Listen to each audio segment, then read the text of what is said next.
अरे गोखले, या या, झाला का तास? हो, अहो काय मौज आली आज वर्गात.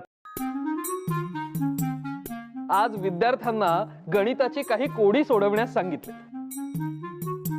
आधी त्यांना समजेच ना गुरुजी नेमके काय शिकवतात, परंतु खेळता खेळता ही गणित शिकता येते हे कळल्यावर त्यांनी अजून कोडी सोडवण्यास मागितले. एकूण काय खूपच मौज आली. बरं का राम जोशी, या नव्या गुरुजींवर विद्यार्थी अगदी खुश आहेत. अहो मला काही विद्यार्थी सांगत होते की टिळक गुरुजींपेक्षा गोखले गुरुजी गणित अगदी छान शिकवतात.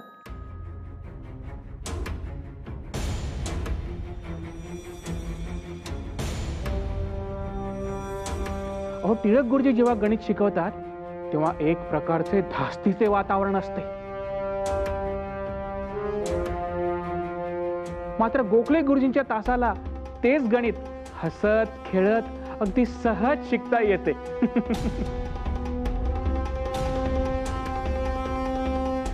अहो काहीतरीच काय, माझी आणि टिळकांची तुलनाच होऊ शकत नाही. मुळात आमची तुलना अस्थानी आहे. ते फार ज्येष्ठ आहेत मला. कुणाची तुलना चालली आहे?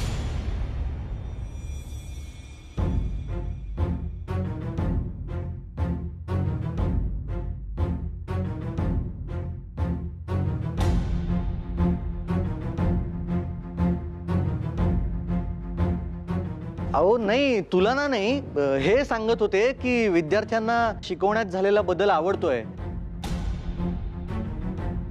बाकी तुलना वगैरे काही नाही. काय हो गोखले? हो हो, तुलना होऊच शकत नाही.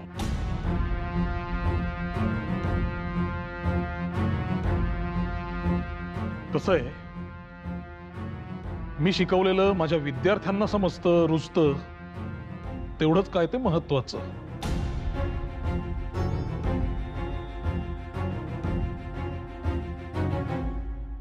बाकी कुणाच्याही प्रमाणपत्राची मला आवश्यकता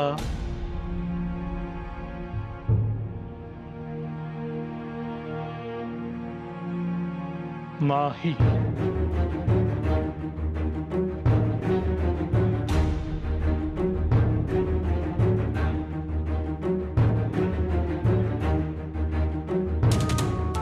तुम्हाला पुढचा तास नाही का घ्यायला? आहे ना. हे काय निघालोच होतो. मी देखील जरा ग्रंथालयात जाऊन येतो.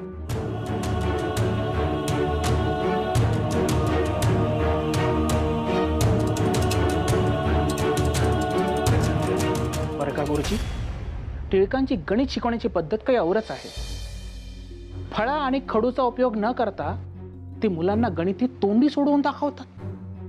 तर ही अजब तऱ्हा गणित विषय आवडत असलेल्या मोजक्या हुशार विद्यार्थ्यांना आवडते, पण तो विषय कच्चा असलेल्या आणि परीक्षेत अनुत्तीर्ण झालेल्या विद्यार्थ्यांना त्याचा फटका बसू शकतो ना.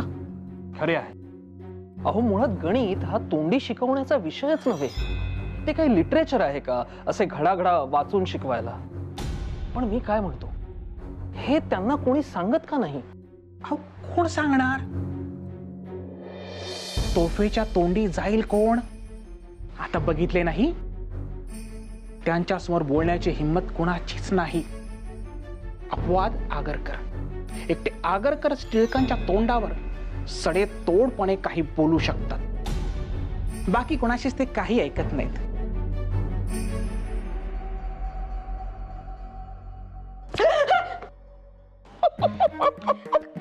काकू काय हे?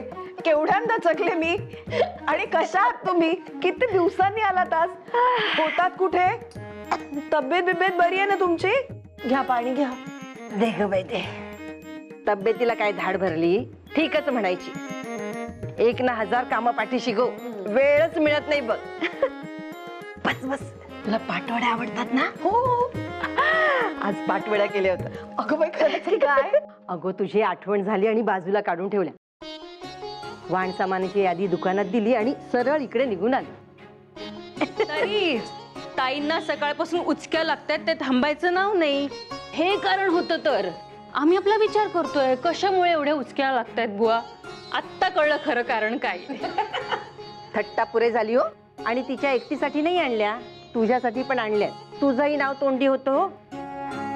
तुला नाही लागल्या उचक्या? काय मग काकू, आज काय विशेष वार्ता? अगं, काय विशेष आणि कसली वार्ता. माझं आपलं चालूच आहे. आला दिवस ढकला. पण बाहेरच्या जगात मात्र खळबळ आहे हो. खळबळ ती कसली? तुम्हाला तो रखमाबाई राऊतांचा खटला आठवतो? तो खटला कोण बाई विसरेल. जगा वेगळंच काहीतरी. नाहीतर काय. बाई माणसानं असं कोर्टात 4 चौघांसमोर उभं राहून मी आपल्या नवऱ्यासोबत नांदायला जायचे नाही म्हणून सांगणं केवढं मोठं धाडस. अगं, त्या खटल्यात म्हणे मुंबईच्या मोठ्या कोर्टाने रखमाबाईला दादाजींच्या म्हणजे त्यांच्या नवऱ्याच्या घरी नांदायला जायचा हुकूम दिला. महिन्याच्या आत रखमाबाईंनी नवऱ्याकडे नांदायला जावं आणि तसं केलं नाही तर 6 महिने तुरुंगवास भोगावा लागेल. आणि तसंच मूळ दाव्यासाठी दादाजींना करावा लागलेला खर्च रखमाबाईंनाच भरून द्यावा लागेल असा निकाल लागलेला आहे. जळलं मेलं ते मुंबईचं कोर्ट. दुष्ट आहे अगदी. यांना सुद्धा नव्हे का त्यांनीच 4 महिन्यांची कैद सुनावली होती. तुम्हा दोघींना आपापल्या नवऱ्याचा कैवार, पण त्या रखमाबाईचं तसं नाही हो. कोर्टाने सांगूनही रखमाबाई आपल्या नवऱ्याकडे जायला तयार नाही. अगदी कैद झाली तरी चालेल, पण नवऱ्याकडे नांदायला जाणार नाही असं सांगितलं तिने. काय तरी बाई. पण काकू, त्यांना कोणी त्यांच्या घरचे नातेवाईक सासू सासरे असे समजावत नसतील का हो? त्यांचं माहिती नाही, पण तुम्हा दोघींनाच त्यांना समजवायला पाठवायला पाहिजे होतं. म्हणजे हे खटलं झालंच नसतं. अहो पण काकू, एवढ्या शिकल्या सवरलेल्या बाईला हा असा निरक्षर कामधंदा नसलेला बापजाद्याच्या जीवावर गुजराण करणारा नवरा कसा काय खपावा? आणि ह्या अशा न आवडत्या नवऱ्याबरोबर तिने आपलं आयुष्य का काढावं बरं? अगो बाई, बघितलंच भामे कशी सुरू सुरू बोलते. तुम्हा दोघींचं बरं आहे ग. तुम्हाला तुमचे नवरे विचाराने समृद्ध मिळाले. आता यशोदेचंच बघ.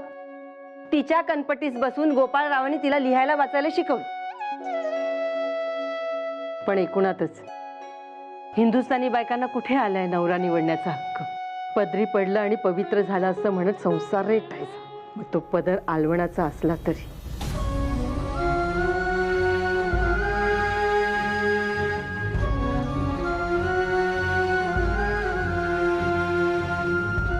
अगं बाई, मी गप्पा काय मारत बसले. ढीगभर कामं पडलीत. येत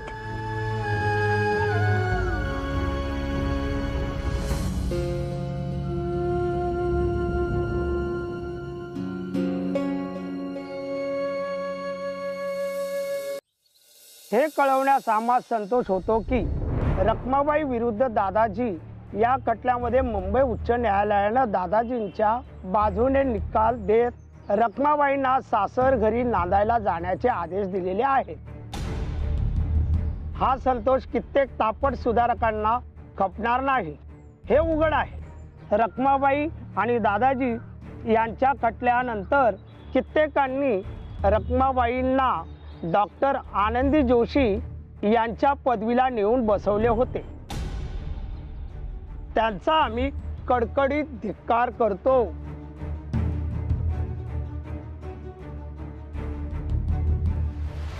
रखमाबाईंचे नाव आनंदीबाईंच्या समवेत घेणे हे महापातक आहे. आनंदीबाईंनी हिंदू स्त्री समाजाच्या खऱ्या खऱ्या यातनांचे निवारणाकरिता आपले आयुष्य, आपली बुद्धी व आपले सर्वस्व खर्ची घालण्याचा निश्चय केलाय. रखमाबाईने ज्ञानलव दुर्विग्ध होऊन धर्मरूढी व विचार यांचा तिरस्कार करून आपल्या पूर्वजांच्या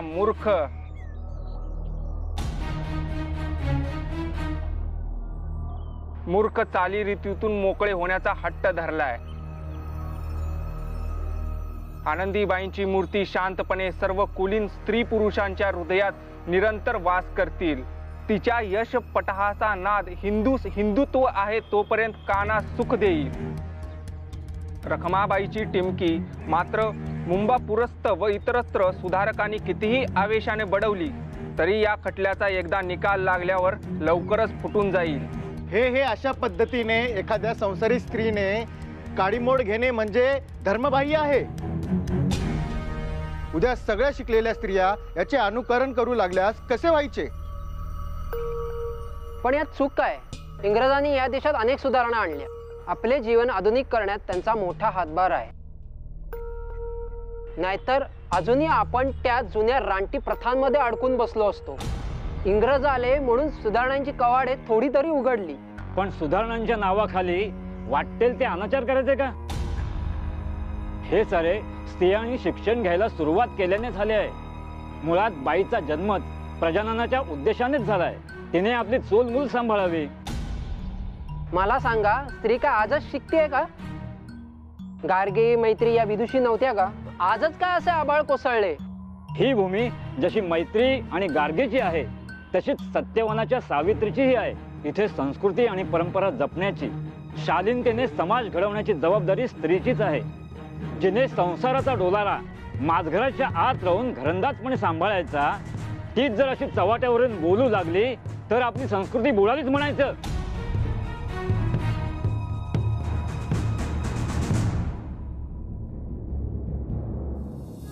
आता मी महादेवराव रानडे यांना विनंती करतो की त्यांनी विवाहविषयक कायद्याच्या अनुषंगाने सध्या जी काही चर्चा सुरू आहे त्याबद्दल त्यांनी आपले विचार व्यक्त करावेत.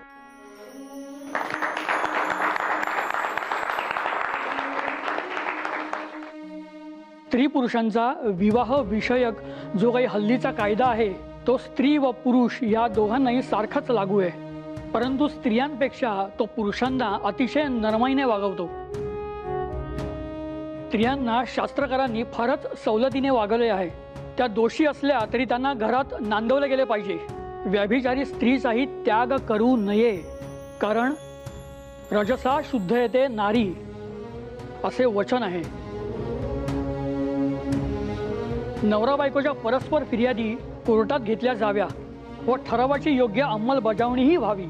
परंतु ज्या रीतीने अंमल केला असता त्रास अधिक होऊन वैमनस्य वाढते अशा रीतीने अंमल होऊ नये. धर्मशास्त्राने स्त्रियांच्या पोषणाचे तारतम्य स्त्रियांच्या वर्तनाप्रमाणे ठेवले आहे. निर्दोष स्त्रीला पती नांदवत नसेल तर पतीकडून अन्न वस्त्र कमी किंवा जास्त द्यावे हे शासन. परंतु नांदणुकीसाठी पुरुषास किंवा स्त्रीस दंड किंवा शिक्षा ठेवू नये व हे हल्लीच्या कायद्यात नसेल तर कायदा तितका दुरुस्त करावा.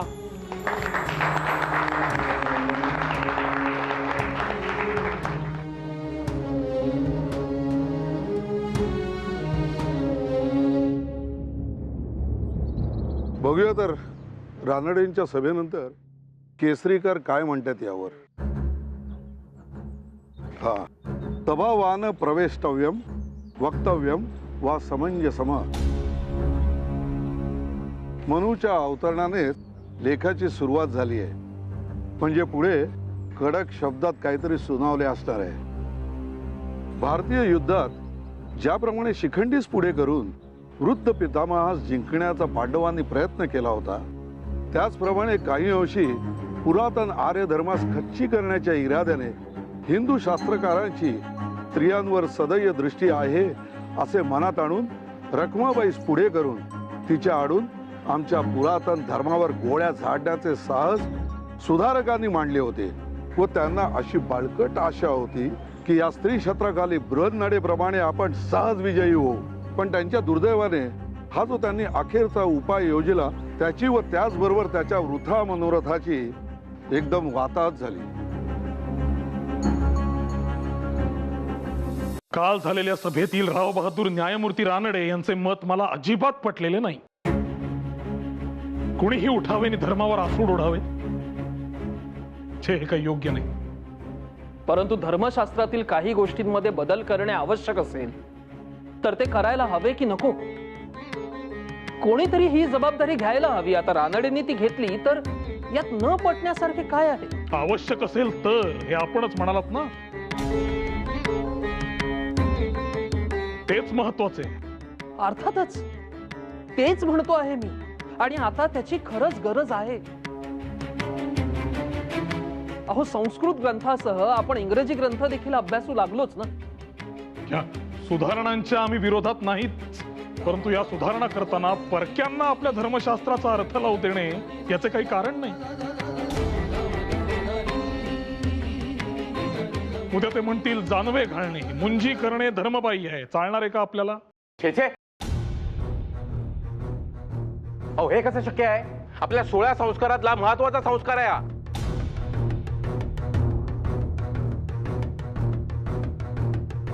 वेदवाक्यातून आगगाडी किंवा तारायंत्र काढण्याचा प्रयत्न हा जितका असमंजस आहे,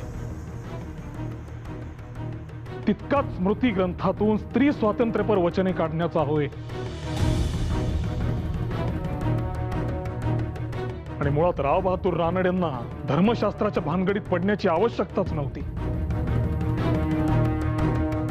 आजकाल कोणतीही सुधारणा करताना ती खरोखर आवश्यक, संयुक्तिक आणि सुकर आहे का, हा विचार लक्षात घेणं आवश्यक आहे. आणि असा विचार करायला आमची काहीही ना नाही. हो ना, मग हा विरोध तरी कशासाठी? गोखले, अहो हा विरोध होणं गरजेचंच आहे.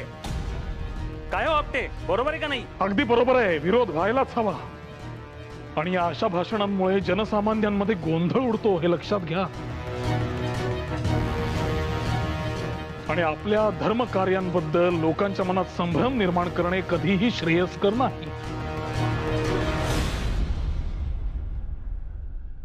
उद्या जर सामान्यांच्या मनात अशी भावना निर्माण झाली की हे परकीय सत्ताधारी हे आपली परंपरा मोडून आपल्यासाठी अधिक उत्तम, अधिक चांगलं काहीतरी करतायत, तर या सामान्यांच्या मनात या परकीयांबद्दल आपुलकी निर्माण होईल, जे अधिक घातक आहे. अगदी योग्य. अहो, असे कसे बुवा? आपल्यासाठी काय उत्तम आहे हे लोकांना कळत असेलच की. नाही नाही नाही गोखले, ब्रिटिश काय पेच निर्माण करू पाहतायत तो लक्षात घ्या. आपण ज्यांच्यावर राज्य करतोय ते जुनाट, रानटी, अशिक्षित आहे. आणि अशा मंडळींचा उद्धार करायचा असेल तर तो जेत्यांच्या हस्तेच होऊ शकतो, असा समज निर्माण करणं ही या राज्यकर्त्यांची रीतच असते.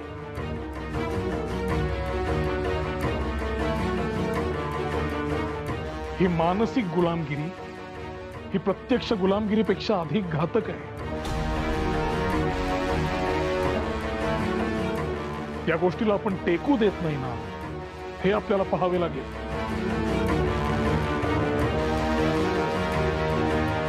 जेव्हा राव बहादूर न्यायमूर्ती रानड्यांसारखे विद्वान आणि आधुनिक लोक हे स्वपक्ष समर्थनार्थ जेव्हा आपल्या ज्ञानाच्या आणि चातुर्याच्या जोरावर लोकांना मोहून टाकण्यासाठी प्रवृत्त होतात, तेव्हा आम्हालाही आमच्या वाचकांच्या डोळ्यात अंजन घालावे लागते.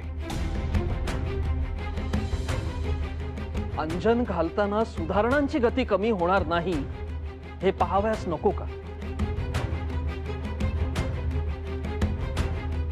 आणि केसरी मधून हे ढळढळीतपणे असे काही छापून येऊ लागले तर सुधारणा होणार कशी? केसरी हा सर्वांचा आहे, अगदी पेठांमधल्या ब्राह्मणांपासून ते तेल्या तांबोळ्यांपर्यंत सगळ्यांचा. आपल्याला संपूर्ण समाजाला एकत्र घेऊनच चालावे लागेल. एकट्या तुकट्या विद्वानासाठी केसरी खर्ची घालून चालायचे नाही. मला काही हे पटत नाही.